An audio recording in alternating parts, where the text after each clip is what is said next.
Right, ప్రస్తుతం Telangana inter board కార్యదర్శి మాట్లాడుతున్నారు. లైవ్ చూద్దాం. కానీ ఫైనల్గా అఫిలియేషన్ తీసుకుంది 180 మాత్రమే. అఫిలియేషన్ తీసుకున్న పిల్లలు ఉండకపోవచ్చు,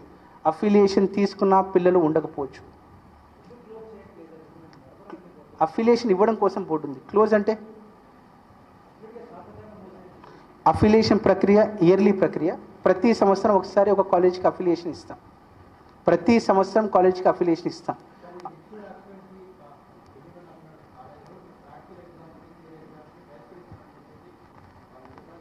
మీ క్వశ్చన్ ఇంకొకసారి రిపీట్ చేస్తారా? రిక్వెస్ట్, ఒక స్క్రీన్ రిక్వెస్ట్, ఒక మైక్ ఇస్తారు. ఇంకో మైక్ ఉందా?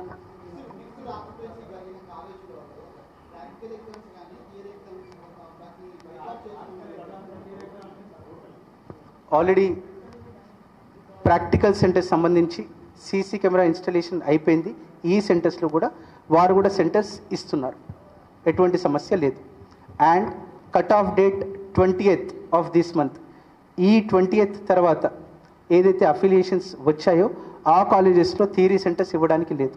ఎందుకంటే మన మొత్తం అకాడమిక్ ప్రాసెస్లో, ఎగ్జామినేషన్ ప్రాసెస్లో ఈ ప్రాసెస్కి ఒక శాంక్టిటీ ఉంటుంది కాబట్టి మనం జంబ్లింగ్ చేసేసాం కాబట్టి థియరీ సెంటర్స్ మాడిఫై చేయడానికి లేదు.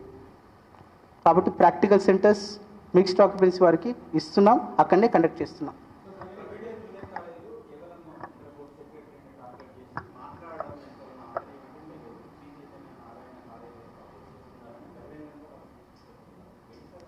ఏమైనా స్పెసిఫిక్ ఇష్యూస్ ఉంటే ఫైల్ వైజ్ చెప్పినట్టయితే నేను మాట్లాడతాను. Thank you.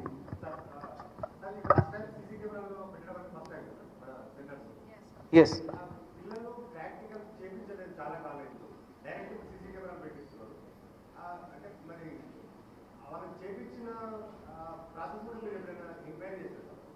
నేను బోర్డుకి కొత్తగా వచ్చాను, ఫీడ్బ్యాక్ తీసుకున్నాను.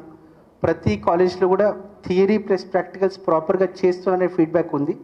ఈసారి ఏదైతే డిపార్ట్మెంటల్ ఆఫీసర్స్ ఉంటారో వారు ఆర్ట్స్ స్ట్రీమ్ ఫ్యాకల్టీ ఉంటారు. డిపార్ట్మెంటల్ ఆఫీసర్స్ అందరూ కూడా డ్యూటీ పడటం వల్ల గవర్నమెంట్ కాలేజెస్ అన్నీ కూడా ఇబ్బంది పడుతున్నాయి. లాస్ట్ 30-35 డేస్ స్టాఫ్ అవైలబుల్ ఉండట్లేదు. కాబట్టి గవర్నమెంట్ కాలేజెస్ కూడా ప్రాపర్గా ఫంక్షనల్ కావాలనే ఉద్దేశంతో డిఓ సిస్టమ్ మనం ఈ ఒక ఇయర్ మనం రివ్యూ చేస్తున్నాం. దీనికోసం ఇది చేస్తున్నాం. రెండోది, మీరు ఏదైతే క్వశ్చన్ అడిగారో సీసీ కెమెరాస్ సంబంధించి, అవి ఉంటాయి, లైవ్ ఫీడ్ చూస్తాం, ప్రాక్టీస్ చేసే వస్తారు. ఎగ్జామ్స్ రాసేటప్పుడు మాకు కూడా ఫీడ్బ్యాక్ తెలుస్తుంది ఏమైనా ఇబ్బందులు అవుతున్నట్టయితే. ఎస్, సెల్ఫ్ సెంటర్ రూల్ ఏంటంటే బోర్డ్ రూల్స్ ప్రకారం మోర్ దెన్ 50 స్టూడెంట్స్ ఉన్నట్టయితే, ల్యాబ్ ఇన్ఫ్రా అవైలబుల్ ఉన్నట్టయితే, స్టాఫ్ ఉన్నట్టయితే సెల్ఫ్ సెంటర్స్ ఉంటాయి. మొత్తం కాలేజెస్ 3426, మొత్తం ప్రాక్టికల్ సెంటర్స్ 1812 ప్లస్ వొకేషనల్ కలిపినట్టయితే 2003 సెల్ఫ్ సెంటర్స్ ఉంటాయి. గవర్నమెంట్ సెక్టర్, ప్రైవేట్ ఎయిడెడ్ అన్ఎయిడెడ్లో సెల్ఫ్ సెంటర్స్ ఉంటాయి. ఎగ్జామినర్స్ మారుతారు. ఎవరైతే సైన్స్ ఫ్యాకల్టీ ఉన్నారో వారికి మనకు డ్యూటీస్ పడతాయి. అదే మీకు అంటున్నాను, హాల్ టికెట్ ఎగ్జామినేషన్ జనరేషన్ ఇప్పుడు లైవ్ చేస్తున్నాము.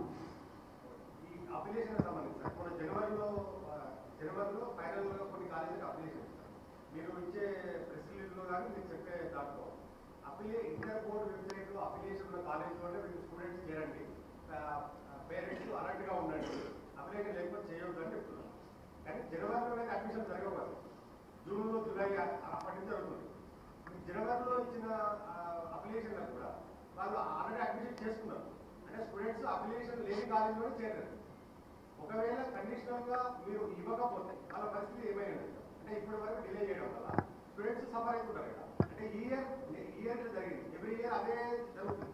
నెక్స్ట్ ఇయర్ దాన్ని కరెక్ట్ మెజర్స్ ఖచ్చితంగా తీసుకొస్తాం. అఫిలియేషన్ కండిషన్ గైడ్ లైన్స్ ఏవైతున్నాయో ఖచ్చితంగా రీవిజిట్ చేసి గవర్నమెంట్ నోటీస్లో పెట్టిన తర్వాతనే ప్రాపర్గా లాస్ట్ ఫ్యూ ఇయర్స్ ఏవైతే తప్పులు అవుతున్నాయో రెక్టిఫై చేసే ప్రయత్నం చేస్తాం. ఈ ఇయర్ అఫిలియేషన్ గైడ్ లైన్ ఇంకా రిలీజ్ చేయలేదు. చేసేటప్పుడు మీరు ఏదైతే ఇన్పుట్స్ ఇస్తున్నారో అవి వాస్తవ పరిస్థితులను కూడా చూసుకొని ఎక్కడైతే తప్పిదం అవుతుందో రెక్టిఫై చేస్తాం.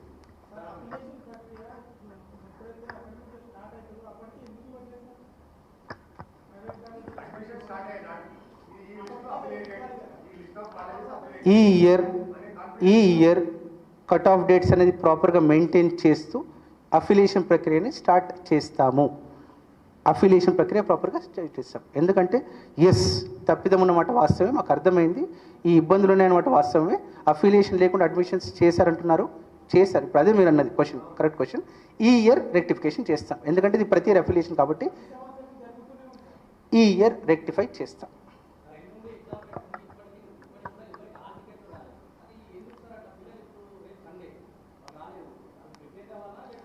ఇంకొక 1 అవర్లో మీకు వస్తుంది. మరి 1 అవర్లో హాల్ టికెట్స్ వస్తాయి. ఇంకో 1 అవర్లో హాల్ టికెట్స్ లైవ్ చేస్తున్నాం. ఇంకో 1 అవర్లో లైవ్ చేస్తున్నాం.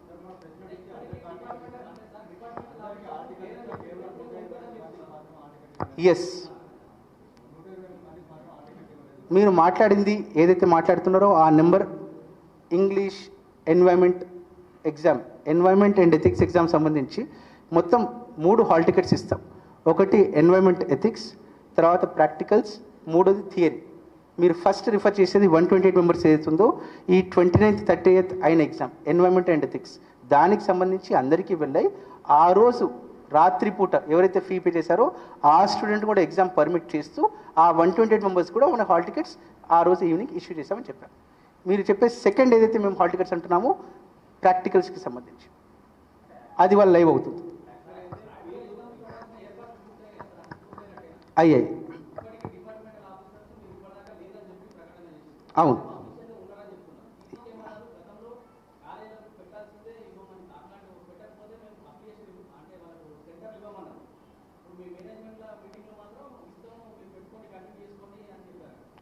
కన్ఫ్యూజ్ కాకండి, సీసీ కెమెరాస్ మ్యాండేటరీ ఉంటాయి ప్రతి సెంటర్లో. మీకు చెప్పిన 18 సెంటర్లో ఖచ్చితంగా సీసీ కెమెరాస్ ఇన్స్టలేషన్ ఉంటుంది.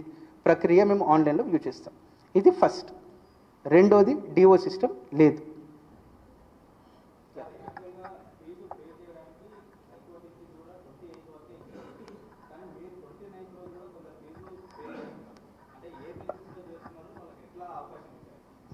ఫస్ట్ ఇయర్ స్టూడెంట్స్ ఎవరు లెఫ్ట్ ఓవర్ ఉన్నా, ఎవరు బోర్డ్ని అప్రోచ్ అయినా కన్సిడర్ చేస్తున్నాం.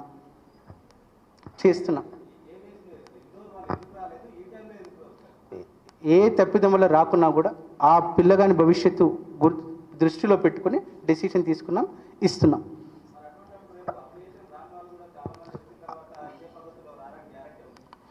మనం ఎగ్జామినేషన్ క్యాలెండర్ పబ్లిష్ చేసిన తర్వాత ఉన్నాం, పిల్లలు వచ్చినట్టయితే కన్సిడర్ చేస్తున్నాం.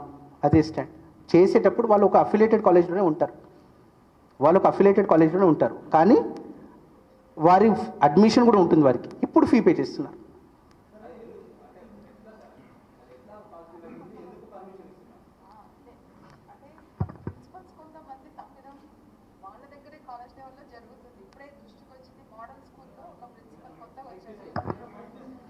ఇప్పుడే అంటే ఈరోజు మార్నింగ్ ఆ ప్రిన్సిపల్ కూడా బయట ఉన్నారు, ఆయన కొత్తగా వచ్చారట. వాళ్ళ కాలేజ్లో క్లర్క్ తప్పు చేసి ఫీజు తీసుకొని కన్ఫర్మేషన్ చేయలేదట. అలాంటి పిల్లలే వస్తున్నారు మనకు. చాలా వరకు ఫీ కన్ఫర్మ్ కాలేదు, లేదంటే ఆ సెకండ్ ఇయర్ విద్యార్థి సిక్ అయ్యి రాలేదు, కొన్ని రోజులు రాలేదు కాలేజ్కి, ఇప్పుడు వచ్చాడు ఫీ పే చేయమంటున్నారంటే అలాంటి పిల్లలకి మనం బోర్డుకు వస్తే కన్సిడర్ చేస్తున్నాము. 1 or 2 కేసెసే కదా.